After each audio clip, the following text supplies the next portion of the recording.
Je vais maintenant vous présenter quelques outils qui vont vous permettre de retravailler rapidement certains aspects de votre photo, comme par exemple la couleur, l'intensité, ou la teinte ou la saturation.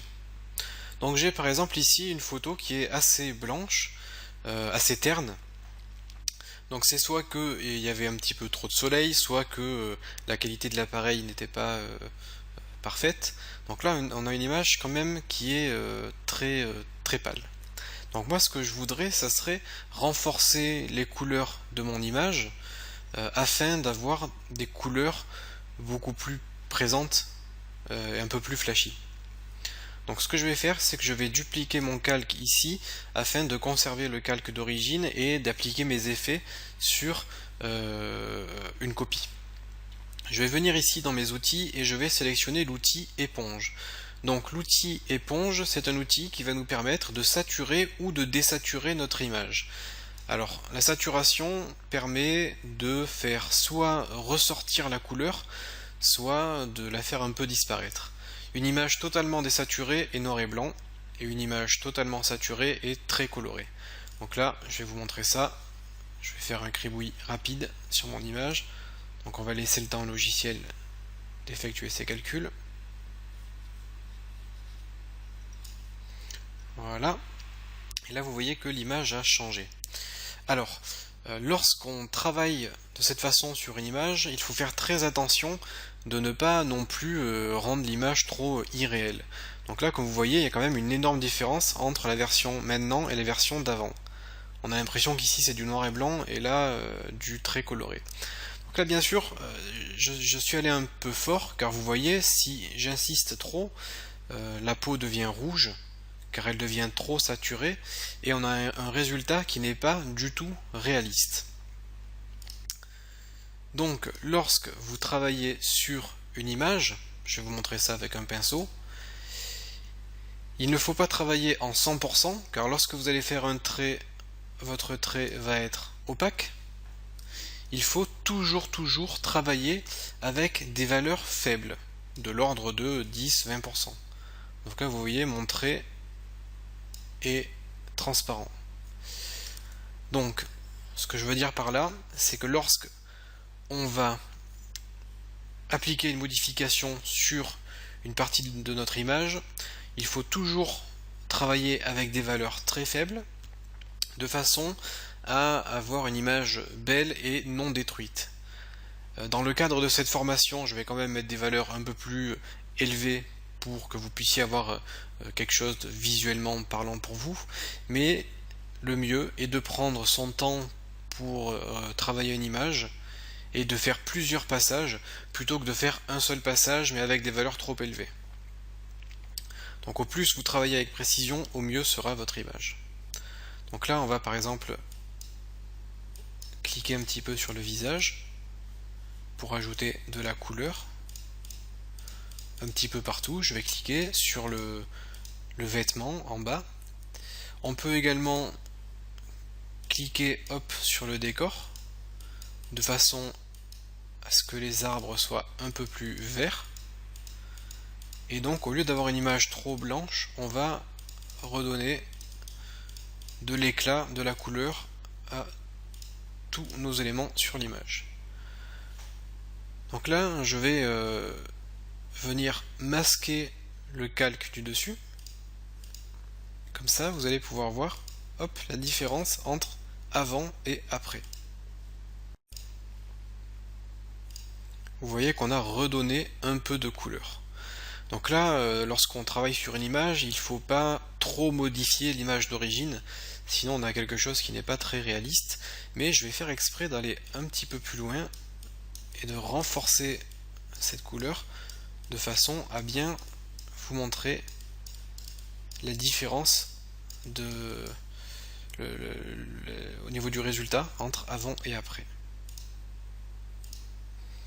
Donc voilà, là on est avant et ici après. Donc vous voyez qu'on a donné quand même beaucoup plus de couleurs à la nouvelle image qu'à la précédente. Donc on parlera un petit peu plus tard dans cette formation des effets, car vous avez des effets qui vont vous permettre de rapidement colorer la totalité d'une image. Donc là, nous avons utilisé un pinceau pour pouvoir effectuer nos opérations, mais vous avez des filtres qui vont effectuer ce type de modification sur l'ensemble de la photo. Donc ça, c'était l'outil éponge qui va vous permettre de saturer ou de désaturer votre image. Pour désaturer votre image, il suffira de cocher l'option désaturer. Et là, on va par exemple peindre ici sur le t-shirt. Je vais même me mettre en 100%, comme ça vous allez bien voir. Donc vous voyez que là, petit à petit, on s'approche du noir et blanc. Là, le t-shirt est noir et blanc. Donc là, vous avez compris le principe de la désaturation. La désaturation, vous pouvez l'utiliser lorsque vous avez une image trop colorée. Donc ça dépendra vraiment du besoin actuel. On a également les outils de densité qui se trouvent ici.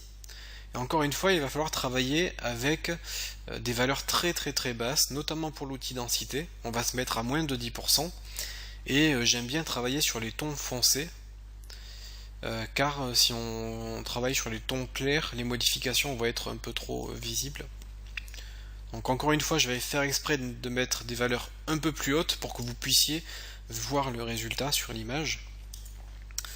Donc là, les outils de densité vont nous permettre d'éclaircir ou d'assombrir une partie de notre image. Alors ça peut servir à pas mal de choses. Ça peut servir par exemple à créer des effets d'ombre et de lumière, à faire briller la peau. Donc là, si j'éclaircis un petit peu le dessus du bras et que j'assombris les côtés, je fais exprès de mettre des valeurs importantes, mais n'utilisez pas de pinceau avec les mêmes valeurs que moi. Mettez-vous toujours en toute petite valeur, sinon votre image ne sera pas belle. Là, moi, dans le cadre de cette formation, j'essaie de vous montrer un peu le résultat que vous pouvez obtenir. Donc là, au niveau du bras, vous pouvez avoir des petits jeux de lumière, comme ceci. Et on a vraiment l'impression que le bras brille. Par contre, là, j'ai fait une petite erreur. D'ailleurs, on va la réparer ensemble. Je vais faire commande Z pour revenir en arrière. Hop, j'y suis presque. Allez, on va dire que... Voilà, on va dire que c'est bon. Alors la petite erreur que j'ai faite, c'est que je veux faire briller le bras, mais que j'ai utilisé des pinceaux qui ont débordé sur la veste. Donc là, c'est pas bon.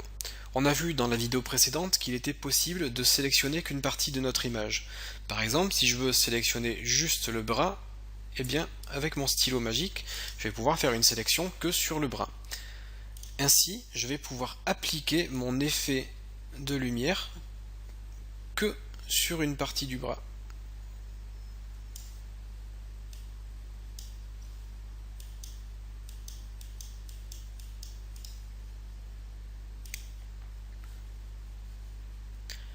Et là, je vais me mettre en ton clair, en ton foncé, pardon. Bon là, je suis un peu trop passé, du coup, c'est pas très beau. Mais c'est pour vous montrer que vous pouvez travailler donc que sur une certaine partie. Ensuite, vous faites commande D pour désélectionner.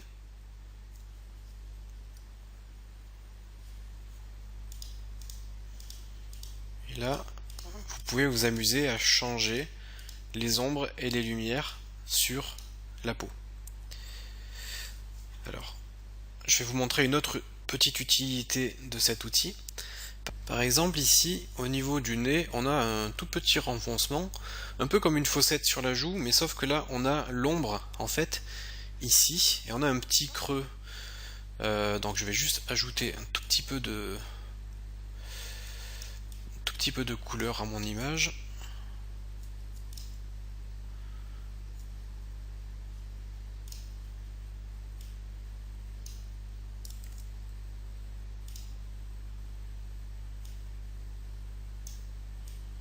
Voilà, on va se mettre comme ça. Voilà, j'ajoute un tout petit peu de couleur. Donc je vais revenir sur la zone qui m'intéresse et grâce à mon outil de densité, alors soit densité couleur plus, soit densité couleur moins, je vais pouvoir créer ou faire disparaître des ombres. Donc là, je vais utiliser mon outil de densité pour faire disparaître la petite ombre qu'on a ici. Donc je vais mettre sur des valeurs encore plus faibles. Voilà. Vous pouvez peindre un petit peu sur l'ombre de façon à atténuer la fossette. Donc je vais vous montrer ça sur un autre exemple. Par exemple ici, je vais dupliquer mon calque. Je vais venir zoomer là, on a une toute petite fossette. Et cette fossette, on va pouvoir un peu la faire disparaître en peignant sur l'ombre et ainsi on va la faire disparaître comme ça. On a par exemple le dessous des yeux. Si vous avez un visage fatigué ou des petites poches de fatigue, vous pouvez un peu les éclaircir pour donner bonne mine à votre personne donc photographiée.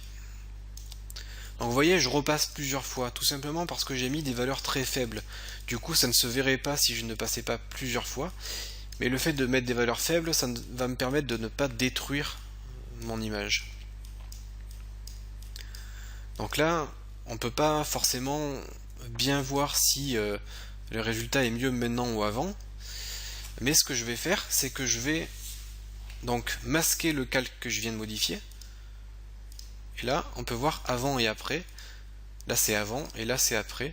Et on voit là, au niveau des dessous des yeux, c'était assez sombre et j'ai éclairci. Du coup, on peut donner un peu meilleure mine à la personne donc photographiée.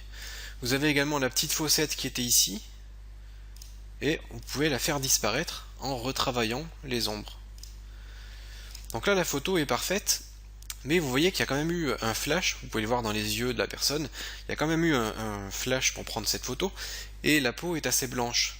Donc là, ça va, mais en fonction de la photo que vous avez, si le flash était trop intense au moment donc de la prise de la photo, hop, vous avez la possibilité d'assombrir un petit peu. Hop, j'ai pas activé mon calque. Là ça se voit, mais vous avez la possibilité d'assombrir pour pouvoir atténuer le flash si vous avez la peau trop blanche et que ça réfléchit donc sur l'appareil photo. Donc voilà, vous pouvez vraiment travailler les ombres et les lumières et ça va vous permettre de mettre en valeur certaines parties donc de votre image. Il y a quelque chose de tout à fait naturel, l'œil est attiré par certaines parties d'une image, notamment les zones un peu plus claires de l'image attirent plus facilement l'œil que les zones foncées. Donc je vais dupliquer cette image de paysage et je vais venir éclaircir une partie de mon image. Alors là je vais faire exprès de mettre des valeurs quand même élevées. Donc là je vais éclaircir donc le bord de mer, là, la côte, et je vais venir assombrir tout le reste de mon image.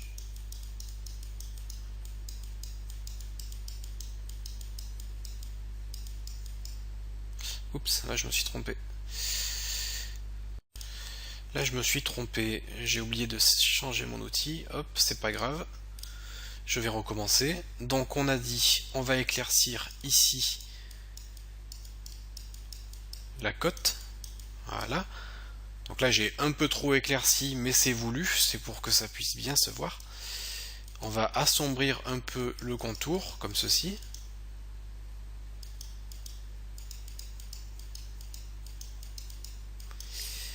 Et naturellement, donc l'œil sera plus attiré vers le centre de ma photo. Si vous regardez avant et après, vous voyez qu'on a quand même éclairé une partie de notre image et forcément l'œil sera plus attiré vers cette partie. Donc ces outils ne sont pas seulement utiles pour la peau, mais vous pouvez également utiliser cet outil pour des paysages. Donc pensez bien également à utiliser les outils de sélection pour pouvoir appliquer vos effets que sur une partie de votre image. Donc là, chose que je n'ai pas faite, vous voyez que l'ombre s'est appliquée aussi à l'arrière-plan. Donc vous pouvez faire en sorte d'appliquer vos effets que sur la personne sélectionnée. Et on a un petit peu assombri les yeux. Si vous voulez pas toucher aux yeux, vous faites une sélection et vous désélectionnez les yeux pour que l'assombrissement ne s'applique pas sur les yeux de la personne. Donc voilà pour ces petits outils. Dans la prochaine vidéo, je vais vous présenter des outils qui vont vous permettre de faire des corrections de, par exemple, de la peau ou des corrections si vous voulez faire disparaître certains éléments de vos photos. Donc on se retrouve dans la prochaine vidéo.